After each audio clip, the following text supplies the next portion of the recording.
Fitrianingsih, calon guru penggerak angkatan 9 dari SMP Negeri 1 Wesulan, Kabupaten Lampung Selatan. Kali ini saya tidak sendiri, saya bersama Ibu Andriani, guru matematika dari SMP Negeri 1 Wesulan, Kabupaten Lampung Selatan. Assalamualaikum Bu Andriani. Waalaikumsalam. Bagaimana kabarnya hari ini? Alhamdulillah sangat baik sekali. Alhamdulillah.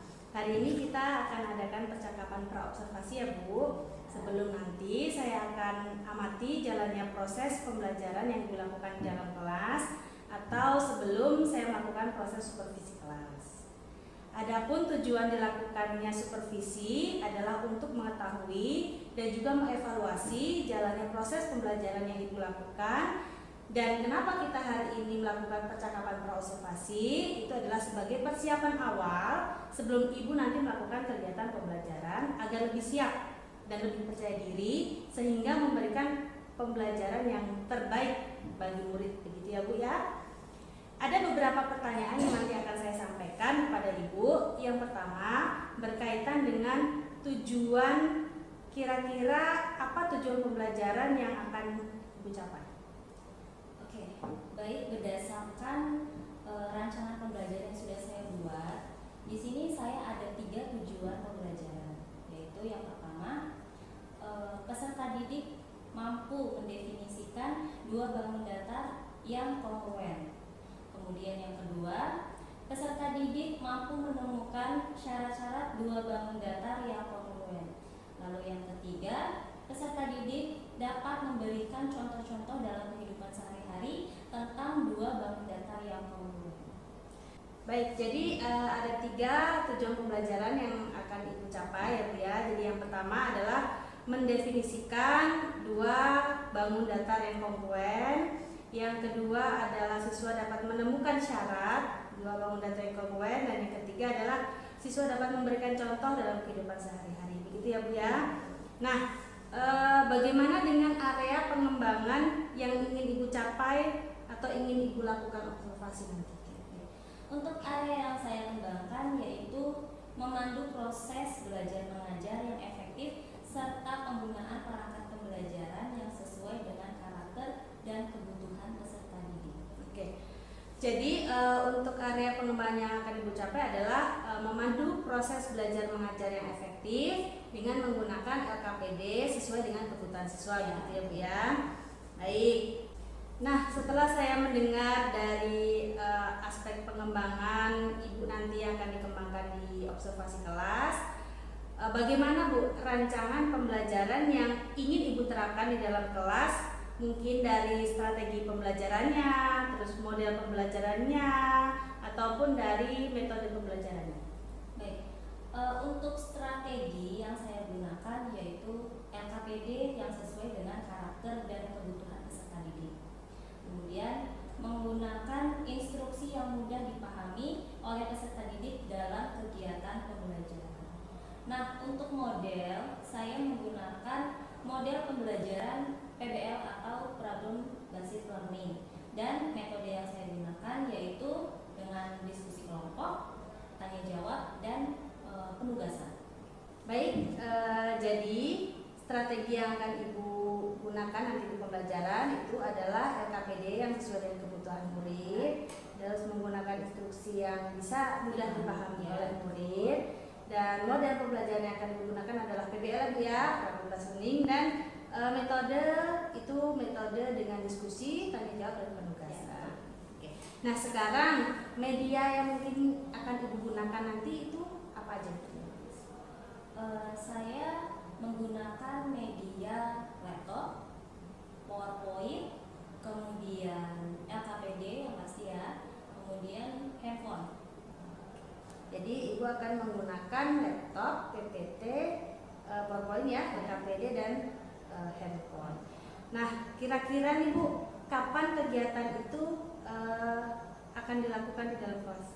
Nah, kebetulan saya ada jadwal di hari Selasa, jam pertama dan kedua di kelas 9B. Jadi mungkin Jadi nanti Ibu di hari Selasa depan ya Bu ya, hari Selasa depan di kelas 9B pada jam ke 1 dan ke-2. Oke. Kalau begitu, saya akan datang ke kelas Ibu. Nanti saya akan melakukan supervisi kelas dan saya akan melihat dan juga mencatat hal-hal apa saja yang terjadi dalam kelas Ibu. Nah, nanti setelah Ibu melakukan kegiatan observasi di dalam kelas, kita akan mengadakan percakapan yang terakhir ya Bu ya, yaitu percakapan pasca observasi yang nantinya akan didampingi juga oleh pengajar praktik. Itu ya Bu. Nah, sebelum kita akhiri, kira-kira apa nih yang Ibu dapat dari percakapan kita hari ini? Yang saya dapatkan pada percakapan hari ini, saya lebih bisa mempersiapkan media yang saya gunakan sesuai kebutuhan siswa. Baik. Terima kasih Bu atas waktunya dan sudah bersedia berbincang-bincang dengan saya.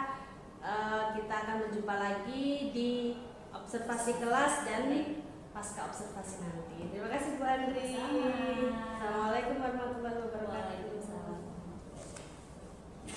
Assalamualaikum warahmatullahi wabarakatuh.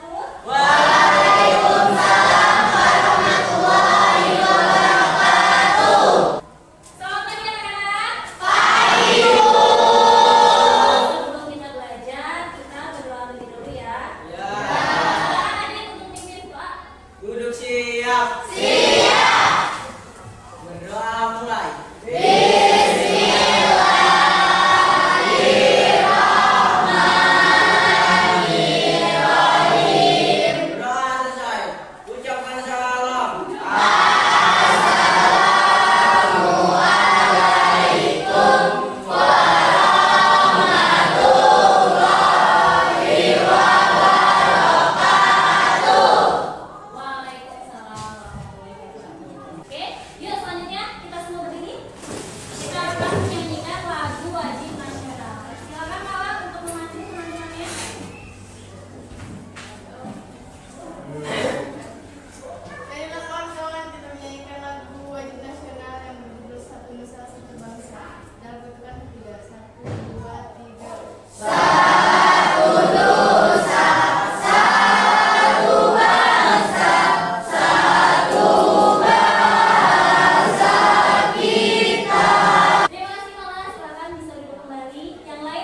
menggunakan video atau menggunakan mind mapping atau menggunakan secara penyampaian langsung. Itu bisa. Nanti kita diskusikan lagi. Oke, sudah ya? Nah, di sini Ibu punya gambar. Coba kalian amati dari gambar tersebut. Lalu kemudian kalian cari informasi apa yang kalian dapat dari gambar tersebut. Oke, paham ya? Paham. Oke, sekarang silakan amati. Nanti Ibu tanya informasi apa yang kalian dapat dari gambar tersebut. Sudah dapat informasinya? Oke, sekarang siapa yang mau menjelaskan apa, menyampaikan informasi apa yang didapat? Kelompok siapa? Kelompok 2? Ya, kelompok 2? Silakan. Oke, huruf A dan B itu bentuknya sama, tapi warnanya berbeda. Ada lagi? G sama J. Oke. Apa? G sama I. G sama I. Bentuknya G sama. sama I. Warnanya berbeda. Oke, bentuknya sama, tapi warnanya berbeda. Ada yang mau nebak lagi? Ada yang mau nebak ya? Kelompoknya Adit. J sama K itu Bu. J sama K. K. Oke, itu sama ya, walaupun Beda warna. beda warnanya. Sudah ya, sudah dapat informasi nih kalian. Nah, kemudian Ibu mau membagikan lembar kerja kelompok ke kalian yang akan kalian diskusikan nanti.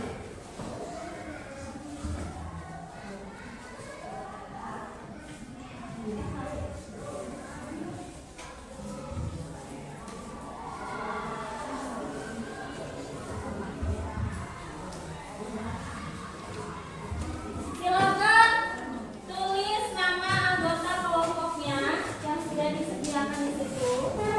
Kemudian silakan kalian diskusikan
ini teman saya Kristi Adelia, dan ini Alvin Ardiansyah, dan satu lagi teman saya yang bernama Arya Saputra. Syarat dua bangun datar yang kongruen adalah: satu, sisi yang bersesuaian sama panjang; dua, sudut yang bersesuaian sama besar.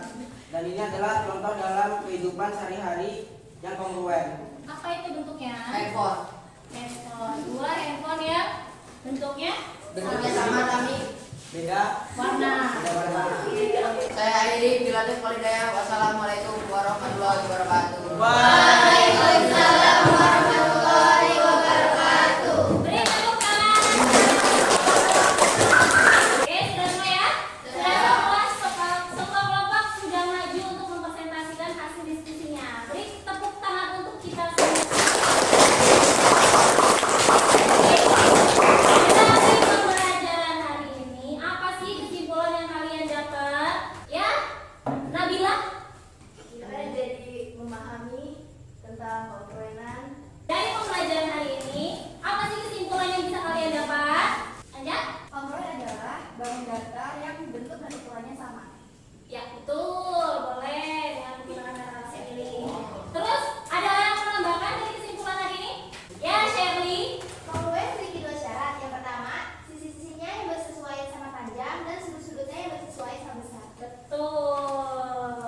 Jadi, kongruen itu yaitu dua bangun datar yang memiliki bentuk dan ukuran yang sama.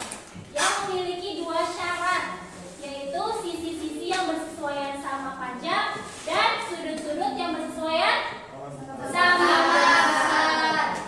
Ada yang mau ditanyakan? Ada yang belum jelas?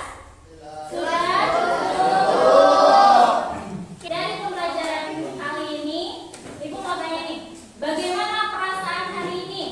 Belajar mana? Happy. Oke, ada lagi?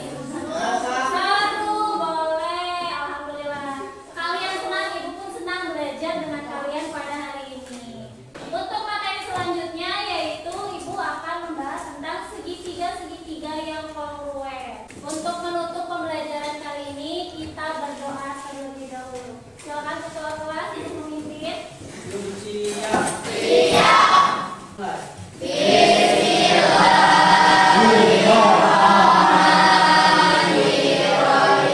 Doa selesai. Ucapkan salam. Waalaikumsalam warahmatullahi wabarakatuh. Assalamualaikum warahmatullahi wabarakatuh. Perkenalkan, saya Putri Adiksi, calon guru penggerak angkatan 9 dari SMP Negeri 1 Wesulan, Kabupaten Lampung Selatan. Hari ini saya tidak sendiri, saya ditemani oleh Ibu Andri sebagai guru yang saya lakukan observasi, dan saya juga ditemani oleh Ibu Maksuma selaku pengajar praktik dari TGK angkatan 9. Assalamualaikum Bu Maksuma. Assalamualaikum Mbak Andri. Bagaimana kabarnya hari ini Bu Maksuma? Alhamdulillah baik, sehat. Bagaimana Bu Andri? Alhamdulillah sehat. Baik, hari ini kita akan melakukan percakapan pasca observasi.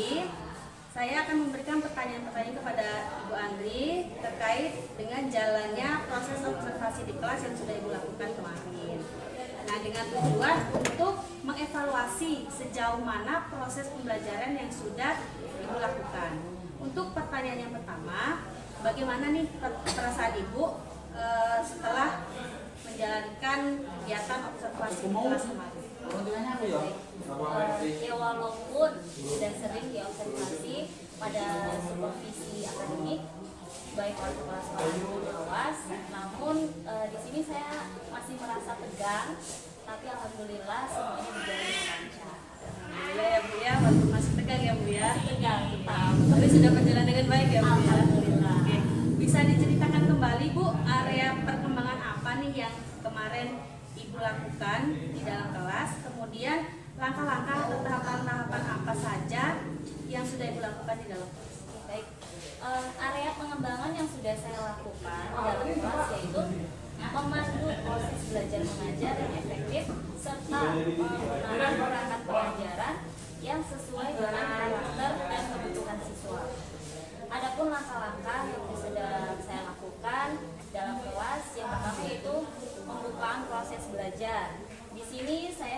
berusaha dengan maksimal untuk meningkatkan konsentrasi murid atau siswa untuk siap belajar.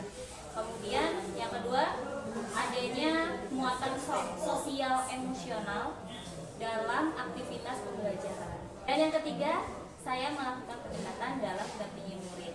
Kemudian yang keempat, saya menggunakan strategi pembelajaran seperti menggunakan LKPD, menggunakan instruksi yang mudah dipahami oleh murid, menggunakan model pembelajaran PBL, menggunakan metode diskusi, tanya jawab, dan penugasan, serta menggunakan media pembelajaran yaitu seperti LKPD, laptop, proyektor, PowerPoint, dan handphone.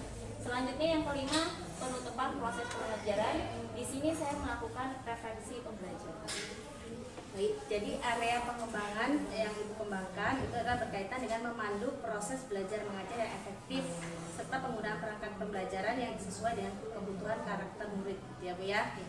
Nah, menurut Ibu nih, sejauh mana area pengembangan yang sudah Ibu sampaikan tadi, apakah sudah berhasil dilakukan di dalam kelas atau belum? Menurut saya alhamdulillah semua berjalan dengan baik, namun memang masih ada kekurangan. Jadi sudah berjalan dengan baik tapi masih ada kekurangan. Iya. Ya.